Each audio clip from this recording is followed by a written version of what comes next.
Hi, guys. All right. Hi, guys. My name is Emmanuel Okullo. I am from Worship Harvest Ministries, and it is such a delight for me to be with you this evening. I know I couldn't be with you in person, but thank God for technology, because with technology, you can be in so many different places at the same time.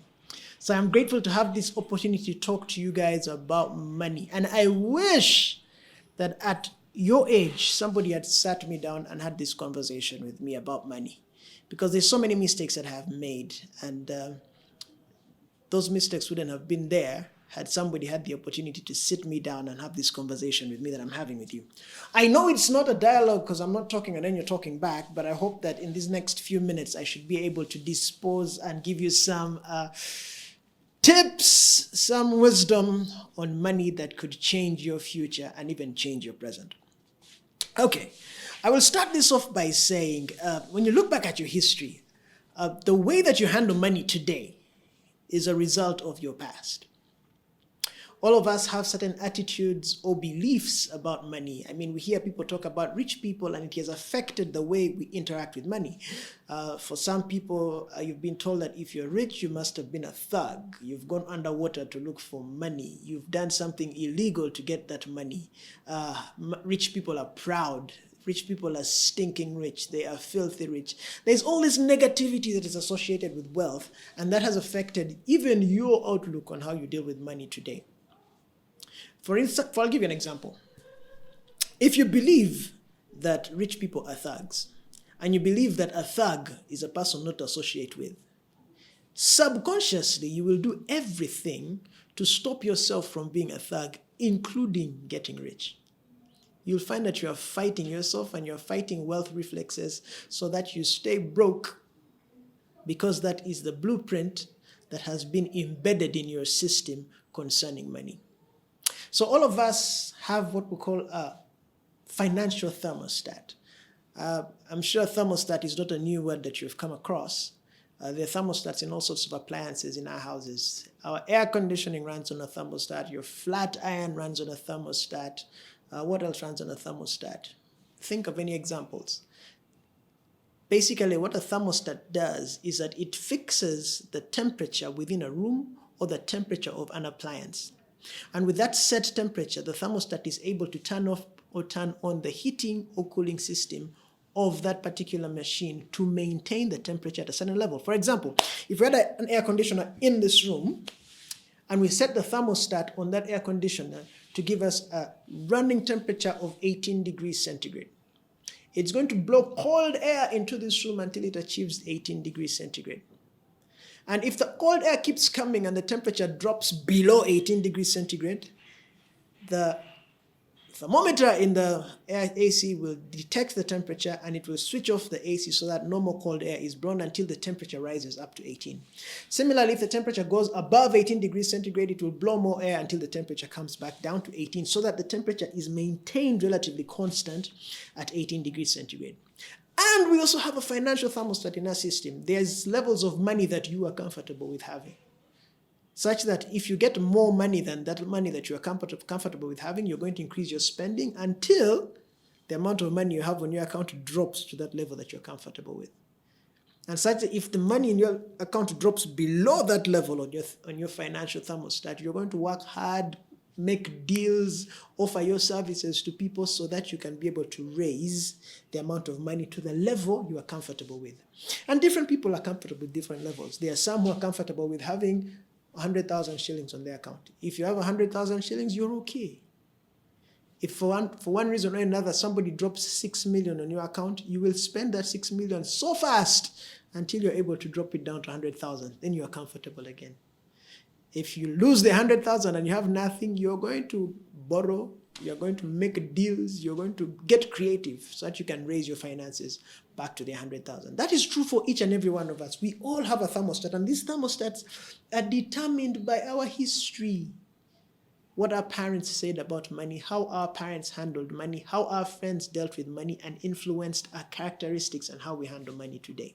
So unless you're able to change your financial blueprint that you achieved from your past, you will never be able to make money progress as far as money is concerned. You will never be able to grow wealth if your blueprint is set on brokenness. It won't happen. You have to change the blueprint. If you're going to build a skyscraper, you cannot build a skyscraper on the blueprint for a pit latrine. It can't happen. It's just not possible. You have to change the blueprint in order to build the building that you want to build. So you have to change your blueprint for money today if you're going to be able to make money in the future. And even today, not necessarily just the future. So what are some of the things that you can do to change your financial blueprint? What are the things that you can practice to change your financial thermostat? Number one, read books. You're in university now, you've been studying in school for the last probably 18 years. Okay, 16 to 18 years. In none of the classes you attended were you taught how money works. None. Even those of you who did commerce and accounting, you were never taught how money works. And yet you are expected to go out there, get a great job, make money, and figure out how it works. It doesn't happen. It doesn't happen. And so there's a lot of information out there on the internet. There's lots of books out there that you can read about money and how money works. One of our apostles at Worship Harvest, Apostle Moses Mukisa, wrote a book called Straightforward Financial Growth. Find it. Read it. It's very simple tips on how to make money, how to save money, how to invest money so that you can change your financial blueprint. Do that. Do yourself a favor. There are so many other books out there written by different people on finances. Pick up some of those books. Read them. Learn how money works. Learn how to make money. Learn how to save. Learn how to invest. Because by doing that, you are gradually changing your financial blueprint. The other thing is, number two, hang out with the egos. Somebody made a statement that you are the average of the 5 people you hang around the most. If you hang around 5 broke guys, you're going to be the 6th, even if you have a lot of money. That's just the way it works. It is very unlikely that you're going to be able to elevate those 5 people to your level of wealth. More than likely, they're going to bring you down to their level. You guys are university students, so when I mention names like MC Hammer, you have no idea who I'm talking about. MC Hammer was a rap musician back in the late 80s, early 90s. And he came from a very poor background. And he made it. I mean, his music was selling. He was making millions of dollars out there. And the mistake he made is because when he went into that environment, he found that the people he was hanging around were not from his class. They were a higher class of people, higher level of people, higher level of thinking. So what did he do? He went back to his village where he succeeded, and he grabbed about 200 guys from his village who he used to move around with on his concerts. In a short time, he was broke. Why? Because he carried the mindset from the village to a place where it did not apply. So my advice to you is that if you're going to succeed in the realm of the wealthy, people who make money, associate with wealthy people. So that means you're going to probably have to change some of your friends. You're going to have to change some of your hangouts. That's number 2, right?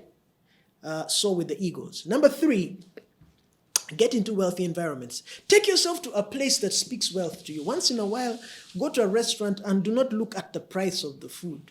Just go and order what you want to eat. Because for many times you walk into a restaurant and you order not based on what you want to eat, but based on what the price of the food is. So you look at a price and say, oh, I want that thing of 10K. You don't even know what it is. But because it's 10K and you have 20K, that's what you'll pay for. And they'll bring it to you and you'll be surprised that you went to a restaurant and ordered portion and beans. Just because it had a fancy name and it was 10K. So walk into a restaurant, see what it is you want to eat, and order it, and pay for it. Those wealthy environments are going to change your thinking. They will shock your system out of poverty. That's one of the things you can do. Another thing is wealthy environments. Walk into a supermarket and don't just pay for your groceries. Pay for the groceries of the person in front of you and probably the one behind you. Yeah. What you are telling your system is that you have money and you are comfortable with giving away money. That is going to change your blueprint. That's number 3. Number 4 is, what was number 4? I'm forgetting. Number 4, push back poverty reflexes. Pushing back poverty reflexes. And that means, many times when the opportunity to give comes, if you have a broke mentality, you'll always say, I don't have. But You guys go to church, and I know in churches there's so many reasons to give money to building projects, somebody who's lacking. Jump at those opportunities. Jump at them. Always be a part of them. Give something to somebody. In fact, I'll just give you a small exercise to practice for this week. Every day of the week, you give away money to somebody. It's going to do something to your heart. And it's also going to do something to your mind as far as money is concerned. Practice that. Just those 4 things. And you'll be safely on the road to changing your financial blueprint. That's the first thing I wanted to talk about. The second thing I want to talk about, and this one hit me hard, is I was given a topic, how young people in the university deal with money, how you handle money, and how that's going to affect your future. So, many years ago, there was a thing called slave trade. And how slave trade worked is that you had a slave owner who bought a slave, and the purpose of the slave was to work on his farm, so that by selling his produce, he was able to make money. So the slave owner was responsible for feeding the slave, because a slave who's not fed is not strong, so cannot work. He was responsible for providing health care for the slave, because a sick slave can't work. He was responsible for providing housing and shelter for the slave, clothing for the slave, so that the elements do not make them sick and they're able to work in the farm and therefore sell the produce and earn money for the slave owner. They're also responsible for entertainment of the slave, because a bored slave starts getting ideas of escape. And once he starts getting ideas of escape, he will escape. But once you keep him occupied singing hymns, dancing, playing music, he forgets that he's a slave.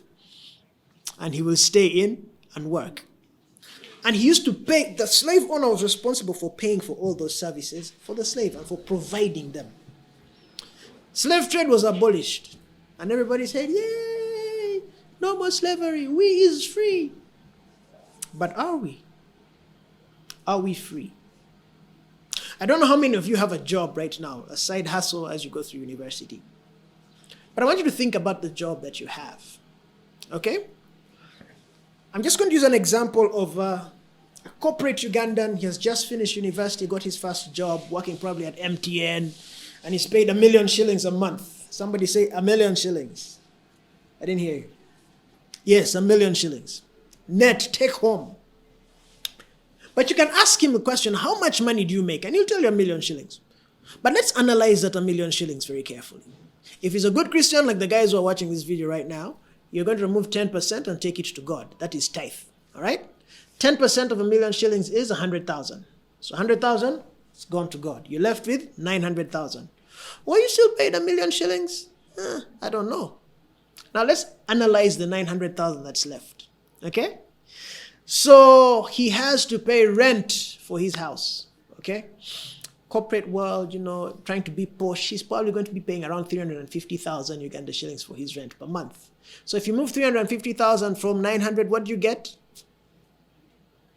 550,000 left. Is it? 550. Yeah, 550,000 left. 550,000 shillings left. Yeah? That money has gone towards rent. Who has paid 1 million shillings? The young man. Who took 350? The landlord. Whose money does the 350 belong to therefore? Not the young man, but to the landlord who he paid, so that he could have rent, so that he could have a house that shelters him such that the elements do not affect him and he's able to go to work. Then he pays for transport to get him to work. Let's say he spends about 150,000 in transport every month. Subtract that 150 from the 550 that's left, you have 400,000. Transport and rent gone. Then he has to pay for utilities, electricity, water, gas, charcoal, all that stuff. Let's put maybe another, 100,000 shillings. Remove 100,000 shillings, you're left with 300. Then he has to do shopping for stuff from the supermarket, deo, spray, air freshener for his house, those small things. Throw in another 100,000 there, he's down to 200,000. Then he has to pay for telephone, airtime, data, throw in another 100,000 there, he's down to 100K. Wow. Then he has to pay for entertainment, Go TV, Star Times, right? And that's probably another 50,000. He's down to 50K. Then he also hung out with his buddies because he's told them he earns 1 million shillings. So he has to go out every once in a while. He'll go out probably once a month. And in that one time he goes out, the 50K is gone. So now you ask yourself the question, how much was he paid at the beginning of the month or at the end of the month? 1 million shillings. How much of that money was his? Like the slave owner, your boss, through you as the courier who was paid the 1 million shillings, has paid rent for housing, you've paid for food, you've paid for entertainment, you've paid for communication, you've paid for transport. All things that are necessary for you to perform as a good worker at your workplace. So when you ask yourself the question that when you were paid 1 million shillings, who was actually paid? Was it you? No. Whose money was it? It was for your boss. And your boss used the money to pay the service providers. The only role you played in that transaction was a courier, and you are not paid anything for that service. Is there anything different between you who's working in MTN today and the guy who was owned by a slave owner on a cotton farm hundreds of years ago in the USA? None. It's just slavery dressed up in a different way. The only money that is yours is the money that you save for investment. That's all. Now, when you look at a survey of Ugandans generally, or young people generally, our biggest challenge is saving money. How do we save? We spend, and what is left at the end of the month is what we save. But statistics have proved to us that for most people, at the end of the money, there is still some month left. So that means nobody is saving. So how do you turn that around? The way you turn that around is that after giving God his 10% from tithe, the first person you must pay is yourself. You must pay yourself first. Take a portion of the money that you are paid, and save it for investment. Don't save it so that at some point you can go and spend it. No. Save it for investment. One day, when I have more time, I should be able to talk to you about several ways of securing that money for investment. One of them I'll tell you is that open a bank account, put that money in that bank, get a second signatory who is only going to sign off that form when the money is coming out for investment. If it's coming out for rent or emergencies, it doesn't come out. That's just one of the ways of protecting the money. And then find an investment vehicle into which you can save that money and allow it to grow. Allow it to grow because you will need it in the future. The only money that you have, the only money that is yours from what you are paid, is the money that you save for investment. So 10% goes off to God as tithe. The next money that should leave your account religiously without being touched are your savings. And I would like to recommend that you start saving 20% of your money. Once 10 has gone off for tithe, 20% has gone off for investment, you can spend the 70% wisely. There's no need trying to impress people because when you're broke by yourself. So remove the 10%, which is tithe. Follow that up immediately in the same way with 20% for investment. Store that money, let it grow. There are many investment vehicles out there.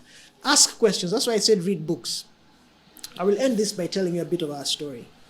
My wife and I, a couple of years ago, were met by a guy who was telling us to invest some money with his company. He was doing forex trading. We knew nothing about forex trading. We heard about it, just new stuff. And he was telling us that if you give me $2,500, I will guarantee you $510 every month for the next 2 years. I mean, that's an awesome deal. In 5 months, you've made back your $2,500. And the rest of the 2 years is just profit. So we did that, and for the first year we ate, we got our money. We used our wedding contributions to invest, and we made money. And then we made more than what we had invested, so much more that we were able to start paying a mortgage on our house. But then that bubble burst because we didn't understand how forex trading worked. That bubble burst. And at the time it burst, we had invested some other people's money, including ours, to a tune of $10,000. We lost all that money. What's the lesson? The lesson here is where there's high risk, there's a possibility for high loss. Although there's also a possibility for high gain, but you never know which side it's going to fall. Lesson number 2, if you do not know how any investment system works, do not invest with them. Lesson number 3, do your due diligence if you're going to invest. Find out about the investment option, the investment vehicle that you're going to use. What information is there about it? Look at its track record over time. Forex trading had been in existence for months when we jumped on board. So no one knew where it was going. So I hope that with those few lessons, I am encouraging and inspiring you to look at money differently. Lesson number 1 is change your financial blueprint. We all have one. We all have one. And for most of us, it is a negative blueprint. It is not going to get us rich. So we need to change that. And how do we change it? 1, reading books on finances. 2, hanging with the eagles, those who have made it and those who are on the way to making it. Number 3, getting into wealthy environments. Number 4, fighting back poverty reflexes. That's lesson 1. Lesson 2 is the only money that you have, the only money that is yours, is the money that you save for investment. All the other money belongs to the person who paid you, and he's going to use it to pay the service providers that keep you alive to keep working for him. The faster you realize that, the faster you will start to save. And then lesson number 3 is learn about investment options. Take time to study them. Don't make any rash decisions. And once you invest in the right investment options, you will see your money grow. And you'll have guaranteed for yourself a brighter future. Thank you for listening. If there are any questions, I know I can't answer your questions on this video right now, but I'm sure if any questions come up, you can pass them over to your leaders. They'll pass them on to me and I'll be able to answer them. Maybe one day I'll have the opportunity to come and sit down with you and answer some of these questions face to face. But thank you for watching. Thank you for listening. Have a blast, and let me see you guys become millionaires.